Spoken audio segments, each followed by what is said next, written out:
tudo bem? Nós vamos aí para o nosso quarto devocional dessa semana de Páscoa e hoje nós vamos falar sobre a morte de Jesus Cristo, ou como eu gostaria de dizer, sobre a coroação de Jesus Cristo, a vitória dele que conquistou para nós a redenção. Antes de começar, vamos fazer uma oração? Senhor nosso Deus, muito obrigado por esse dia, obrigado por essa manhã, por esse dia, por essa sexta-feira que se inicia. Nos ajuda, Senhor, a centrarmos nosso dia e toda a nossa vida nessa realidade tão firme, tão forte, de que Jesus Cristo morreu a nossa morte. Abre as nossas mentes e os nossos corações para que entendamos a Tua Palavra. Em nome de Jesus, amém. Irmãos, ontem nós vimos que no julgamento de Pilatos, por ser um julgamento ali, algo judicial, você precisava ter uma posição. Então, diante da obra de Cristo, o homem precisa se posicionar. Se ele reconhece que Cristo é o rei, então se submete ao reinado, ou se ele prefere odiar o reinado de Cristo e não se submeter a esse reinado. Hoje nós vamos falar aí sobre a morte de Cristo em si. Aliás, vamos começar um pouquinho antes, no momento em que Jesus ele é zombado ali pelos soldados.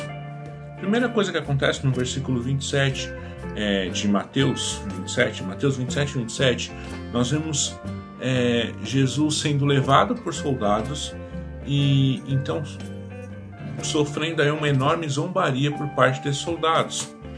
Nós vemos aqui que Jesus, nós vemos aqui nos versículos 27 até o 31 de Mateus 27, Jesus é despido, então os soldados tiram as roupas de Jesus, cobrem ele com manto escarlate, colocam nele uma coroa de espinhos, dão um caniço, se ajoelham diante deles e falam: salve Jesus, rei dos judeus. É interessante que eles fizeram isso em tom de zombaria, mas eles mal percebiam que de fato Jesus era o rei. E de fato o reino de Deus, o reino de Cristo seria conquistado por meio de sofrimento. Então aquilo que estava acontecendo realmente de fato era uma cerimônia de coroação. Jesus Cristo estava sendo coroado. Porque o reino de Cristo, como nós já percebemos no devocional de ontem, não é um reino como era o Império Romano. Não é um reino como era o governo de Pilatos, que você conquista por meio dessa artimanha e dessa articulação política. Mas era um reino conquistado por meio do sofrimento. Era um reino de uma natureza diferente. Jesus conquista os seus súditos, compra os seus súditos por meio da sua morte. Então esse processo que os soldados estavam fazendo aqui era sim uma homenagem a Cristo.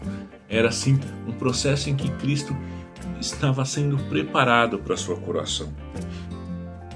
A partir do versículo 33, nós vemos Jesus Cristo sendo levados ali para o lugar da caveira, para o lugar chamado Gólgota. A primeira coisa que acontece ali é que eles dão a Cristo um vinho com fel e Cristo rejeita.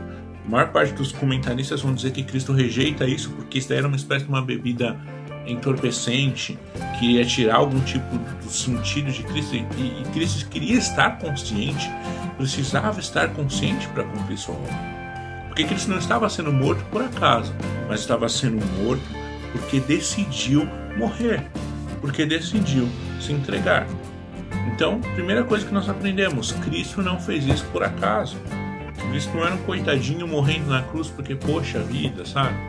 Que nem às vezes a gente vê algumas pessoas falando com dó de Jesus, poxa, Jesus morreu, ele era inocente. De fato, ele era inocente, mas ele escolheu fazer aquilo e era necessário aquilo para que nós fôssemos livres hoje. Jesus morreu a nossa morte. O versículo 37 vai dizer que por cima da cabeça dele tinha a inscrição: este é Jesus, rei dos judeus. E isso era a condenação de Cristo. Mas mais do que apenas ser a condenação de Cristo, isso era a coroação dele.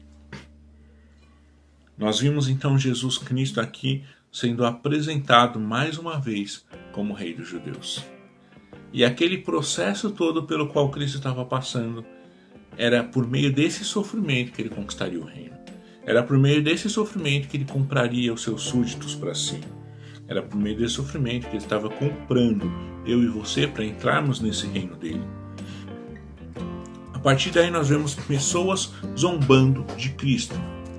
Nós vemos 3 grupos de pessoas que estavam zombando de Jesus Cristo. O primeiro grupo eram as pessoas que estavam passando na rua. O segundo grupo eram os religiosos. E por fim os próprios ladrões que estavam sendo crucificados ali. Provavelmente eram revolucionários, tal, porque ladrão não costumava ser crucificado, mas esses revolucionários sim. Porque eram crimes contra o Império Romano. E por isso que eles precisavam ali... o Império decidia crucificá-los. Então Jesus é o primeiro grupo que vai blasfemar contra Cristo. É o grupo que vai passar ali em frente à cruz e vai dizer: olha, não é você que estava falando que ia destruir o templo em 3 dias e depois reedificar? Pois desce da cruz. Mal eles percebiam que, permanecendo na cruz, Jesus estava cumprindo aquilo que tinha dito, que ele ia destruir o templo em 3 dias e depois destruir o templo e depois de 3 dias reconstruir. Jesus estava destruindo o templo do seu corpo e reconstruindo então o templo do seu corpo, e tudo isso em 3 dias. A obra de Cristo, mais uma vez eu repito, não é uma obra desse mundo, para esse mundo. É uma obra eterna, é uma obra que visa construir um reino eterno. Muito mais do que construir um reino político desse mundo, muito mais do que construir templos religiosos ou símbolos externos de poder. Jesus Cristo estava morrendo para conquistar vidas, para conquistar almas, para conquistar homens para o seu reino, para comprar homens para o seu reino. O segundo grupo que zombou de Jesus foram os próprios escribas e anciãos que, escarnecendo, diziam, Mateus 27:42, salvou os outros, a si mesmo não pode salvar-se. É rei de Israel, desce da cruz e cremos nele. Eles estavam conversando ali entre eles e blasfemando, né? Olha, diz tanto que salvou os outros, fez tanta coisa por todo mundo, mas não pode salvar a si mesmo. Que tipo de rei que é esse? Que tipo de rei que é esse? Você é rei de Israel, não é? Então desce daí. Veja o paradigma que eles tinham de reino.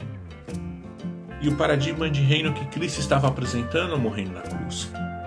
Eles estavam imaginando, poxa, um rei é poderoso o suficiente para descer de uma cruz, não é? Um rei é poderoso o suficiente para ter um exército, não é? Então o que ele está fazendo morrendo aí?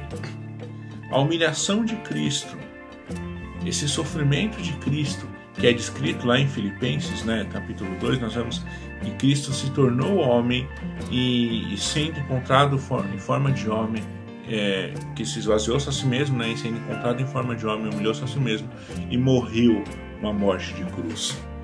Esse sofrimento pelo qual Cristo estava passando, essa humilhação pela qual Cristo estava passando, fazia parte do processo de glorificação de Cristo.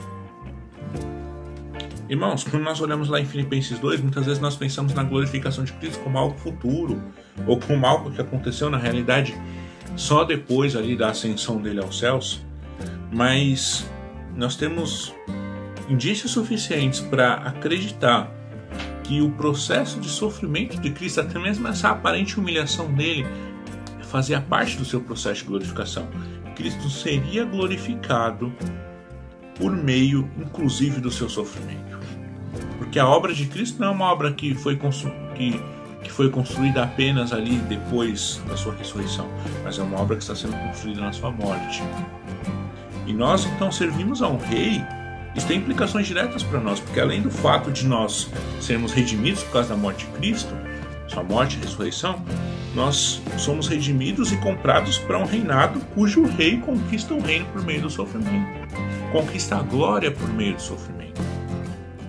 Isso diz muito sobre o reino no qual estamos inseridos, e isso diz muito sobre a forma como nós devemos enxergar a nossa vida cristã.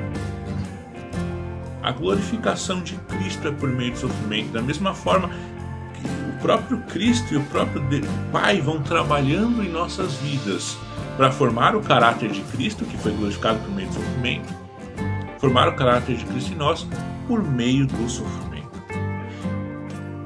Claro que o nosso sofrimento não vai ter esse caráter redentor que tem o sofrimento de Cristo, mas ainda assim, o sofrimento de Cristo diz muito sobre como nós vivemos as nossas vidas e como Deus trabalha em nós.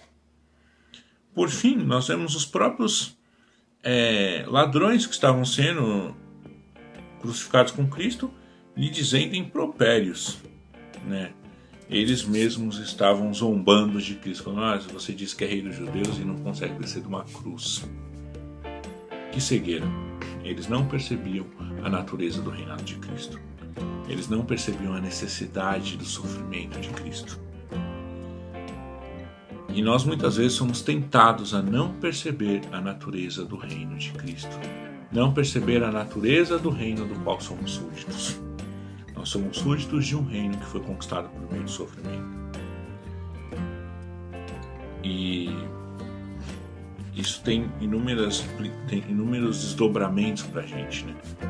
Mas o principal é, assim como Cristo sofreu lá, e sofreu, no caso, para nos trazer vida, ele mostra algumas características do reino no qual estamos inseridos. E isso deve mudar a forma como nós enxergamos a vida, como nós enxergamos os espinhos que Deus nos dá, né? na nossa vida, e a forma como Ele trabalha em nós. Se Cristo é o Rei que sofreu, o Rei que conquistou o seu reino através da morte de cruz, nós somos os súditos que, para parecer com o nosso Rei, vamos ser trabalhados por Deus no meio do sofrimento.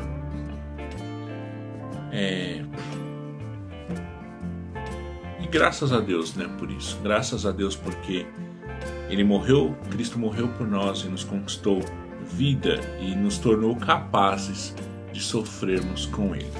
Vamos terminar mais esse devocional e amanhã, se Deus quiser, nós teremos outro aqui, tá bom? Deus abençoe a todos. Tenham uma excelente sexta-feira. Aproveitem o dia para lembrar da obra de Cristo, do que Ele fez por nós e de como isso mudou nossas vidas e quais as implicações reais disso para o nosso dia a dia. Deus abençoe a todos. Até amanhã, se Deus quiser.